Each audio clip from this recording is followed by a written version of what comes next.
Hi viewers, welcome to our channel. ప్రస్తుతం మనతో పాటు దాము బాలాజీ గారు, సీనియర్ జర్నలిస్ట్, వాడితో ఒకసారి మాట్లాడదాం. సార్ నమస్కారం.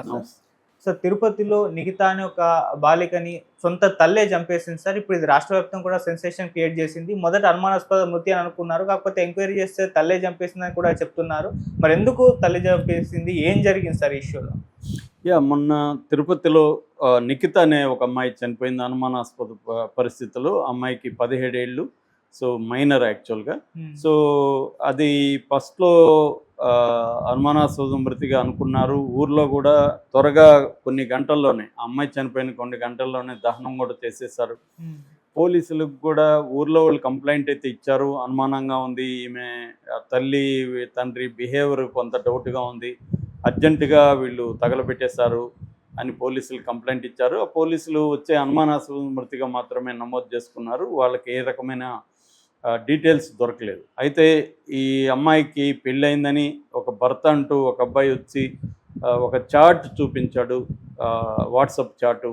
ఆ చాట్ చూసిన తర్వాత వీళ్ళు ఇది హత్యే అనే నిర్ధారణకు పోలీసులు వచ్చారు. దాని తర్వాత మొత్తం డీటెయిల్స్ బయటకు వచ్చాయి. ఏం జరిగిందంటే, పూర్వపరాల్లోకి వెళ్తే ఇది ఒక పరువు హత్య అనే చెప్పబడే ఒక కులోన్మాద హత్య. దీన్ని పరువు హత్య అనడం కూడా కరెక్ట్ కాదు, కుల ఉన్మాద హత్య. ఇది మనం చాలా కుల ఉన్మాద హత్యల గురించి కూడా మనం మాట్లాడుకుంటున్నాం. ఇది లేటెస్ట్గా తిరుపతిలో జరిగింది. ఈ అమ్మాయి పేరు నిఖిత. ఈ అమ్మాయికి 17 ఏళ్ళు. అబ్బాయి పేరు అజయ్. ఈ అబ్బాయికి కూడా 18, 19.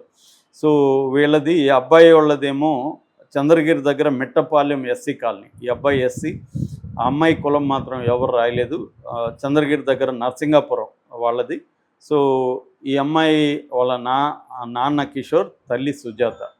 సో వీళ్ళ లవ్ స్టోరీ చూస్తే కొద్దిగా మరీ యంగ్గా ఉన్నప్పుడే ప్రేమించుకున్నట్టుగా తెలుస్తుంది. ఎందుకంటే 3 ఏళ్ళుగా వీళ్ళు ప్రేమించుకుంటున్నారు. ఈ అమ్మాయికి ఇప్పుడు 17 అయితే 3 ఏళ్ళు అంటే ఆ అమ్మాయికి 14వ వయసులో ప్రేమలో పడింది అనేది అర్థమవుతుంది. మొత్తానికి ఇద్దరు ప్రేమించుకున్నారు. 3 ఏళ్ళుగా ప్రేమించుకున్న తర్వాత 1 ఇయర్ బ్యాక్ పెళ్లి చేసుకున్నారు. అంటే 16 ఏళ్లలో పెళ్ళి అయిపోయింది ఆ అమ్మాయికి. సో పెళ్లి చేసుకున్నారు. పెళ్లి చేసుకున్నాక ఈ అమ్మాయి ప్రెగ్నెంట్ అయింది. వాళ్ళు ముందు నుంచి కూడా తల్లిదండ్రులు వ్యతిరేకిస్తున్నారు. దాంతో ఈ అమ్మాయి బయటకు వచ్చేసి పెళ్లి చేసుకుని వీళ్ళిద్దరు ఎక్కడ కాపురం పెట్టారు. దీని తర్వాత ఇతని మీద కేసు పెట్టారు.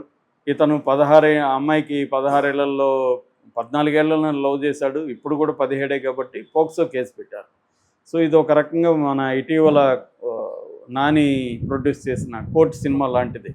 అంటే అమ్మాయి అబ్బాయి ఇద్దరు కలిసి లవ్ చేసుకున్న, అమ్మాయికి కానీ 18 ఇయర్స్ లోపల వయసు ఉంటే అబ్బాయి నేరం చేసినట్టుగానే ఈ చట్టం చెప్తుంది. పోక్సో అనేది prevention of children from protection of children from sexual offences అనేది ఆ చట్టం, పోక్సో చట్టం పేరు. సో ఈ చట్టం కింద దుర్వినియోగాలు ఎక్కువ జరుగుతున్నాయి అనేది కోర్టు సినిమా కాబట్టి అది హిట్ కూడా అయింది. సో ఇది కూడా అట్లాంటిది. అబ్బాయిని ప్రేమించింది, అబ్బాయి అమ్మాయిని ప్రేమించారు, ఇద్దరు పెళ్లి చేసుకున్నారు. కానీ పోక్సో అయితే వర్తిస్తారు చట్టం ప్రకారం. సో అబ్బాయి బలయ్యాడు. అబ్బాయి జైలుకి పంపించారు. 4 నెలలుగా జైల్లో ఉన్నాడు. అప్పుడు కూడా ఈ అమ్మాయి అతని కోసం జైలుకి వెళ్ళేది. అడ్వకేట్స్ని పెట్టి అతన్ని విడిపించడానికి కూడా ట్రై చేసింది. ఈ క్రమంలో ఏం చేసిందంటే, వీళ్ళ తల్లి ముఖ్యంగా ఇందులో యాక్టివ్ ఎవరు అంటే వీళ్ళ తల్లికి ఈ అమ్మాయి అతన్ని లవ్ చేయడం ఏమాత్రం ఇష్టం లేదు. తన పరువు తీసిందని తీవ్రమైన కోపంతో ఉంది. సో వాళ్ళ తల్లి ఏం చేసిందంటే, ఈ అమ్మాయిని బలవంతంగా అబార్షన్ చేయించేసి ఇంట్లోనే పెట్టుకుంది. సో అయితే ఈ అబ్బాయి బయటకు వచ్చాడు. మళ్ళీ కలవడానికి ఈ అమ్మాయి ట్రై చేస్తుంది. దాంతో ఆ తల్లికి తీవ్రమైన ఆగ్రహం వచ్చేసింది, మళ్ళీ కలవడానికి ట్రై చేస్తుందని. ఈ నేపథ్యంలో ఆమె ఈ అమ్మాయిని చంపేసింది. అయితే చంపేయడానికి ముందు ఈ అబ్బాయికి వాట్సాప్ మెసేజ్ చేసింది. అదేంటంటే, ఈ అబ్బాయి ఆ అమ్మాయి పేరు మై హార్ట్ అని ఫోన్లో సేవ్ చేసుకున్నాడు. ఆ మై హార్ట్ అనే పేజీ చూస్తే మనం అందులో అమ్మాయి హలో సార్ అని పెట్టింది. అంటే మామూలుగా అమ్మాయిలు అబ్బాయిలు సరదాగా సారు మేడంలు అనుకుంటుంటారు, అలాగా హలో సార్ అని పెట్టింది. పెట్టి కింద మెసేజ్ ఏం పెట్టిందంటే, రేపు మా అమ్మ నాకు విషం పెడుతుంది రేపు నైట్ అని పెట్టింది. మా అమ్మ నాకు విషం పెడుతుంది రేపు నైట్. ఈ వాక్యం ఎంత షాకింగ్గా ఉందో మనం చూడవచ్చు. ఒక కూతురు తన తల్లి గురించి లవర్కి ఏమని చెప్తుంది, మా అమ్మ నాకు విషం పెడుతుంది రేపు. దీన్ని అబ్బాయి ఎలా జీర్ణించుకున్నాడో తెలీదు. అబ్బాయి ఇమ్మీడియట్గా ఏం మాట్లాడుతున్నారా లడ్డు, ఏం మాట్లాడుతున్నారా లడ్డు అని షాకింగ్గా పెట్టాడు. అవును, మా అమ్మ, మా తాత, మా మామ మాట్లాడుకుంటే వాళ్ళకి తెలియకుండా నేను విన్నాను రాత్రి అని పెట్టాడు. ఈ అబ్బాయికి కూడా అంత మెచ్యూరిటీ ఉన్నట్లేదు. సో ఈ అబ్బాయి ఏం పెట్టాడు, నువ్వు ఏమి తినద్దురా ప్లీజ్ అని పెట్టాడు. అని పెట్టి మళ్ళీ ఏం పెట్టాడు, నీకేదన్నా జరిగితే నేను అందరిని చంపేసి నేను కూడా చచ్చిపోతానని పెట్టాడు.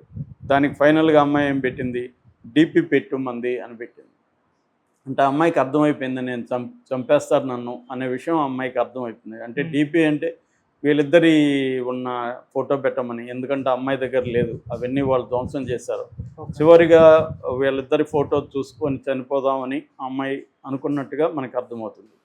సో ఇది జరిగిన మరుసటి రోజు ఈ అమ్మాయి చనిపోయిన వార్త వచ్చింది. దాంతో ఈ అబ్బాయి పోలీసులకి వెళ్ళి ఏడుస్తూ ఇది సార్ జరిగింది, ఈ అమ్మాయిని వాళ్ళే చంపేశారు, వాళ్ళ అమ్మాయి చంపేశారు అనేది చెప్పాడు. చెప్పిన తర్వాత వాళ్ళ అమ్మని వాళ్ళ నాన్నని వీళ్ళు పోలీసులు సీరియస్గా విచారించారు. ఆ విచారణలో బయటపడింది ఏంటంటే, మరుసటి రోజు ఈ అమ్మాయి నిద్రపోతున్నప్పుడు వీళ్ళ తల్లి సుజాత దిండు తీసుకెళ్ళి ఆ అమ్మాయి ముఖాన్ని మీద అదిమి చంపేసింది. చంపేసిన తర్వాత బంధువులకంతా ఈ అమ్మాయి హెల్త్ బాగాలేక చనిపోయిందని చెప్పింది. ఆ తర్వాత కొంతమందికి ఏమో ఆత్మహత్య చేసుకున్నట్టు చెప్పింది. ఏదేమైనా త్వరగానే ఈ అమ్మాయిని కొన్ని గంటలు కాకముందే ఈ అమ్మాయిని తీసుకెళ్ళి దహనం చేసేసారు, కాల్చేశారు. ఎందుకంటే పోస్ట్ మార్టంలో బయటపడుతున్నాయి. సో ఇప్పుడు వాళ్ళు తల్లిని, తండ్రిని, తాతను, మామను అరెస్ట్ చేశారు పోలీసులు. ఇదేం జరుగుతుందని చూడాలి. ఎందుకంటే ఇలాంటి కేసుల్లో మామూలుగా పోలీసుల్లో ఉన్న సిన్సియర్గా ఉండి శిక్ష పడేటికి చేయాలి. మనకి అమృత విషయంలోనే ఈ మధ్యకాలంలో జరిగింది. పోలీసులు చాలా సీరియస్గా తీసుకొని దాంట్లో ఒకడికి మరణశిక్ష, మిగతా 8 మందికి లైఫ్ పడేట్టుగా చేశారు. కానీ జనరల్గా ఏం జరుగుతుంటాయంటే, మన legal system, criminal justice system ఎలా ఉంటుందంటే, పోలీసులు ఎఫ్ఐఆర్ దగ్గర నుంచి ఛార్జ్ షీట్లు వేసే దగ్గర వరకు నీరుగారు చేస్తూ ఉంటారు కేసుని. ఎందుకంటే అవతల వాళ్ళు విక్టిమ్ స్ట్రాంగ్గా ఉండకపోతే, వాళ్ళు పెర్పెట్రేటర్స్ ఎవరైతే నేరం చేశారో వాళ్ళ వైపు కానీ స్ట్రాంగ్గా ఉంటే వాళ్ళు డబ్బులు ఇస్తారు పోలీసులకి, మంచి లాయర్లు పెట్టుకుంటారు, ఈ కేసు నిలబడకుండా చేస్తారు. ఎందుకంటే దీంట్లో హత్య జరిగిందనడానికి ఆధారాలు డైరెక్ట్గా ఏమీ లేవు, ఐ విట్నెస్ లేదు, బాడీ లేదు, పోస్ట్మార్టం రిపోర్ట్ లేదు, ఇవేవి లేవు. అంటే హైపైగా ఇవాళ ఉన్న టెక్నాలజీ ఉపయోగించుకొని చేయొచ్చు, ఎందుకంటే ఎముకలు ఉంటాయి, డిఎన్ఏ ఉంటుంది, అవన్నీ చేయొచ్చు, కానీ అక్యురేట్ కాదు. రెండవది ఏంటంటే, ఈ అబ్బాయి వైపు నుంచి బలహీనంగా ఉన్నాడు, అబ్బాయి ఏడ్చేది అవన్నీ చూస్తుంటే అబ్బాయికి అంత నాలెడ్జ్ లేదు, బలహీనంగా ఉన్నాడు. సో కాబట్టి ఈ అమ్మాయికి న్యాయం జరగదు, ఈ అబ్బాయికి న్యాయం జరగదు. మామూలుగా అయితే జరిగితే మాత్రం అది మిరకల్ అనేది చెప్పాలి. అయితే ఈ ఓవరాల్ కేసులో నుంచి మనం నేర్చుకోవాల్సింది అంటే, వినేవాళ్ళు కానీ ఎవరన్నా ఆలోచించాల్సింది అంటే, పిల్లలు ఈ ఇమ్మెచ్యూర్ ఏజ్లో లవ్ చేయడం అనేది కరెక్ట్ కాదు. అది అట్రాక్షన్ ఉండొచ్చు పరస్పరం, కానీ దాన్ని లవ్ పేరుతో వీళ్ళు ముందుకెళ్ళిపోయి పెళ్లి చేసుకొని బిడ్డని 17 ఏళ్ళు 16 ఏళ్ళల్లో ప్రెగ్నెంట్ అవ్వడం ఏంటి? సో అది కరెక్ట్ కాదు. వాళ్ళు ఏంటంటే చదువుల మీద, తమ కెరియర్స్ మీద ఫోకస్ చేయాలి. అమ్మాయిలైనా అబ్బాయిలైనా కెరియర్స్లో సెటిల్ అయినాక అప్పుడు ఇవన్నీ ఆలోచించాలి. కానీ వాళ్ళు అమ్మాయి అయితే 14 ఏళ్లలో లవ్ చేసింది. సో ఇది కరెక్ట్ కాదు. ఎందుకంటే ఆ అమ్మాయికి ఆ వయసులో ఏమి జ్ఞానం ఉండదు. ఏదో ఒక అట్రాక్షన్ని, మేల్ ఫీమేల్ మధ్య ఉండే ఒక బయలాజికల్ అట్రాక్షన్ని, దానేదో ప్రేమ అనుకొని ఇంకోటి అనుకొని వాళ్ళు కెరియర్ని, చదువుని పక్కన పెట్టి దీంట్లో ఉండిపోవడం అనేది తల్లిదండ్రులు ఖచ్చితంగా చాలా వేదన, బాధ క్రియేట్ అవుతుంది. ఎందుకంటే ఇవాళ తల్లిదండ్రులు పిల్లల మీద టైము, జీవితము, డబ్బు అన్నీ ఇన్వెస్ట్ చేస్తున్నారు చిన్నప్పటి నుంచి. అది ఒక ఇన్వెస్ట్మెంట్ లాగా అయిపోయింది పిల్లల మీద వాళ్ళు చేసేది. రెండోది, మనకి honour based society, honour cultures అంటారు. ఆనర్ బేస్డ్ సొసైటీస్ ఇంకా మన ప్రెడామినెంట్గా ఉన్నాయి. కుల ఉన్మాదం అనేది ఇంకా ప్రెడామినెంట్గా ఉంది. కాబట్టి తల్లిదండ్రులు బాధపడతారు. అయితే తల్లిదండ్రులు ఆలోచించాల్సింది ఏంటంటే, తమ పిల్లలు ఇలా చేసినప్పుడు కోపం రావచ్చు, చంపేయాలని కూడా అనిపించవచ్చు, అవన్నీ అనిపించవచ్చు, కానీ చంపేయడం అయితే దారుణం. వాళ్ళకి ఆ హక్కు లేదు. రెండోది, లీగల్గా కూడా అది కరెక్ట్ కాదు. పిల్లల్ని తాము మార్చలేనప్పుడు వాళ్ళని వదిలేయాలి, వాళ్ళకి అండగా ఉండాలి. నిజానికి వాళ్ళు చిన్నపిల్లలు పడిపోయినప్పుడు మనం వాళ్ళు తప్పు చేశారని వాళ్ళని దూరం పెట్టేయం కదా, వాళ్ళని చంపేయలేం కదా. ఇది కూడా అలాంటిది. వాళ్ళకి తెలియకుండా ఒక లవ్లో పడ్డారు, వాళ్ళని మార్చడానికి ట్రై చేయాలి, లేదు వాళ్ళకి సపోర్ట్ సిస్టమ్ నిలబడాలి.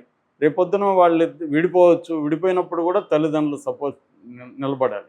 అది వదిలేసి చంపుకునేది చాలా అనాగరిక చర్య. ఇంకా